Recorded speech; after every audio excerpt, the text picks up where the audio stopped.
Скарби родной мовы.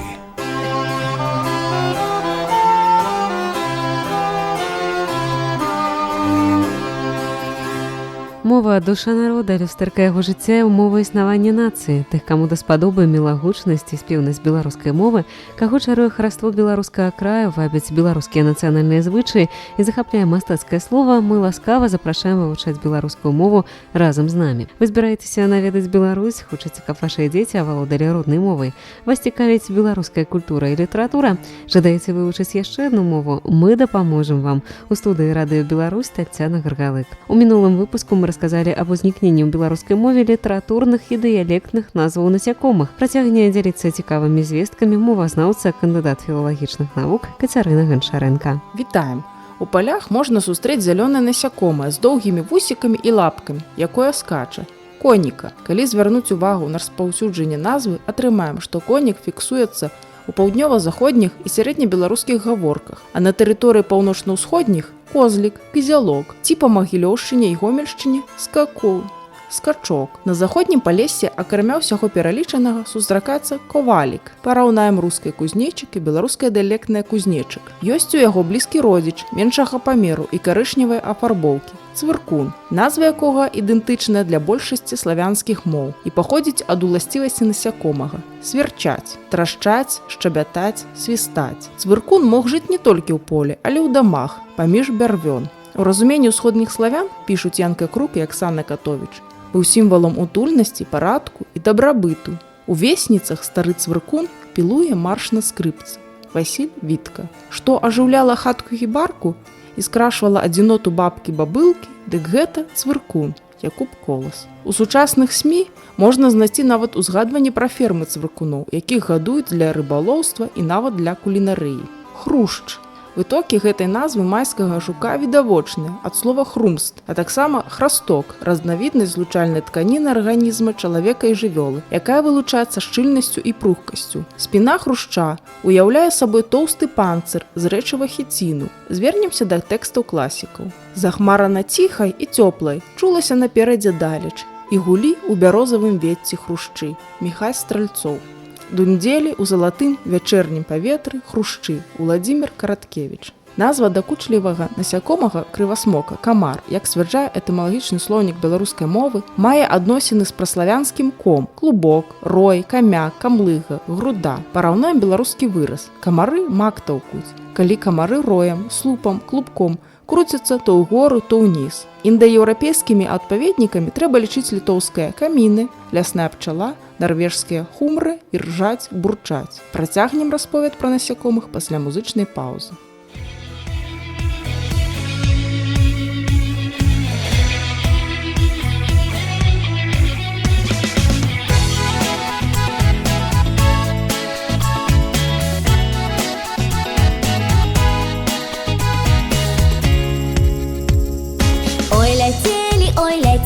Ой, летели комары, дударики, дударики, дударики, дудары.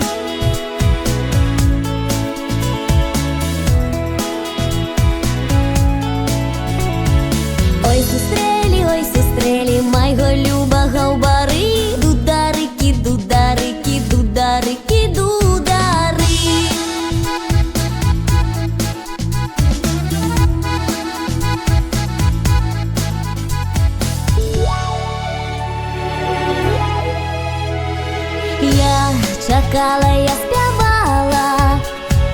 Я спявала пра любоў. Няўжо любы, ты баішся камароў.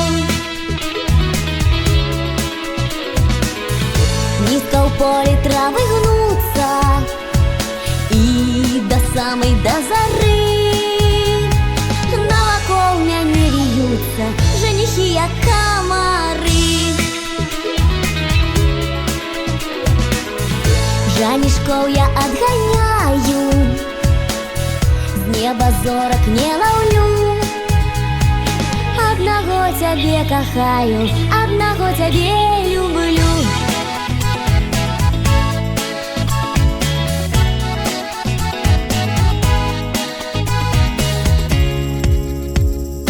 Адлетели отлетели комары. Дударыки, дударыки, дударыки, дудары.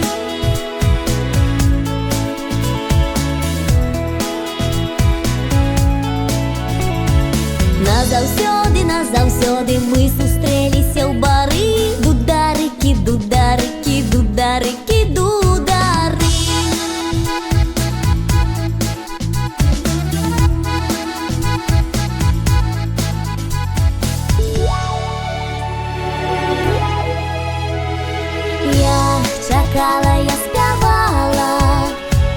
Я спявала пра любоў.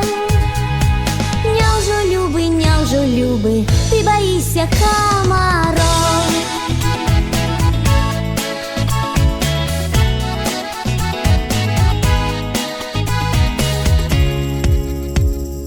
Ой, ляцелі камары. Дударыкі, дударыкі, дударыкі, дудары.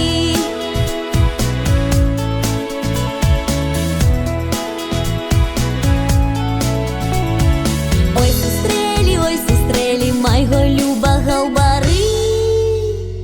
Дударыкі, дударыкі, дударыкі, дудары.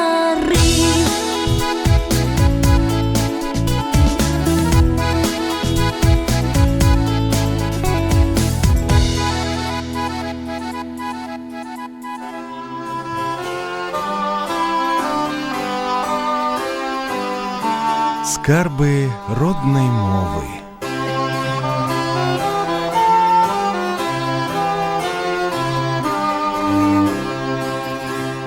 Праграма «Скарбы мовы» працягвае раскрываць паходжанне і распаўсюджанне назваў некаторых насякомых. У беларускай мове існуе два нарматыўныя словы для абазначэння малюска, які жыве на раслінах. Гэта слімак і смоўж. Калі звярнуцца да агульнаславянскага лінгвістычнага атласа, то ўбачым, што беларусы часцей называюць слімаком істоту, якая мае ракавінку, смаўжом істоту, якая не мае ракавіны. Звычайна смоўж сядзіць на грыбах і ласуецца імі. Узгадаем дзіцячую заклічку, якая паказвае на сінанімічных назваў. Слімак, слімак, дастань рожкі, дам гарошык на дарожку.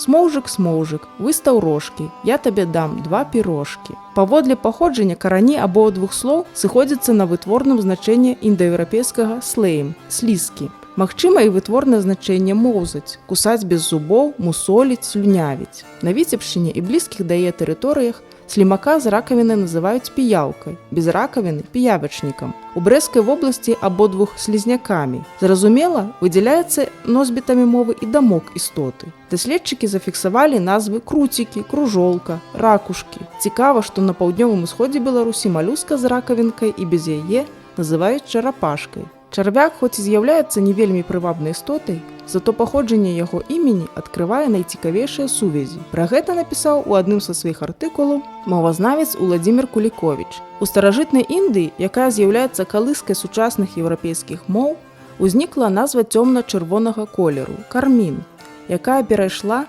на назву насякомых кашанілі, клопікаў і іх лічынак. Менавіта з гэтай драбязы, якая жыла на дрэвах і лістах, людзі навучыліся вырабляць пурпуровую ярка-чырвоную фарбу па Еўропе і Азіі. У славян атрымаўся аналаг індыйскаму кармін – чырв, параўнаем літоўскае кермінас – чарвяк. Гэтым словам сталі абазначаць як колер чырвоны, так і беспазваночнага. А ўжо ад гэтых слоў утварылася назва 6-га месяца – чэрвень. Цікава, што больш старажытная назва гэтага летняга месяца – ізок таксама абазначала насякомых, стракатуноў конікаў. Узгадаем цікавы выраз. Давялося чарвяку на вяку, пра вельмі рэдкую дачу, шчаслівы выпадак. Акрамя таго, словам чарвяк у народзе называюць вусеня матылька, а таксама светлячка. Вельмі цікавыя звесткі адкрываюцца розныя назвы светлячкоў. Напрыклад, некаторыя лексемы звязаны з месцам пражывання. Чарвякі дзірвяныя, светляк асінавы, часцей з тым, што ўтвярае святло. Гнілячок, смаляны чарвячок, агеньчык. Аб міфічных уяўленнях славян сведчыць назва свінтаянскі, якая зафіксавана на Гродзеншчыне. Усходнія славяне заўважалі, што менавіта на купалле з'яўляюцца светлячкі. У Якуба Коласа ёсць казка «Купальскія светлякі», дзе расказваецца пра тое, як у чароўную ноч чалавек падслухаў самаўпэўненыя размовы светлячкоў, што яны ствараюць хараство агнёў і самі, сонца, зоры і месяц. Адметная і назва мышыны, мышачы агонь у Брагінскім і Мазырскім раёнах. Аказваецца, так у суседніх рускіх і украінскіх народных гаворках называюць гнілушку, якая вылучае фасфарыстае святло, а таксама святло, якое ідзе ад грыбоў і дробных арганізмаў. Акрамя таго, так называюць расліну уюнок. Сябры, мы расказалі вам аб паходжанні і ўжыванні беларускіх назваў насякомых. Вучыцца не складана. Беларуская мова – гэта цікава, займальна і патрэбна. Выпуск падрыхтавалі Таццяна Гаргалык і Кацярына Ганчарэнка. Да сустрэчы, гаварыце па-беларуску, заставайцеся з радыё Беларусь. Скарбы роднай мовы.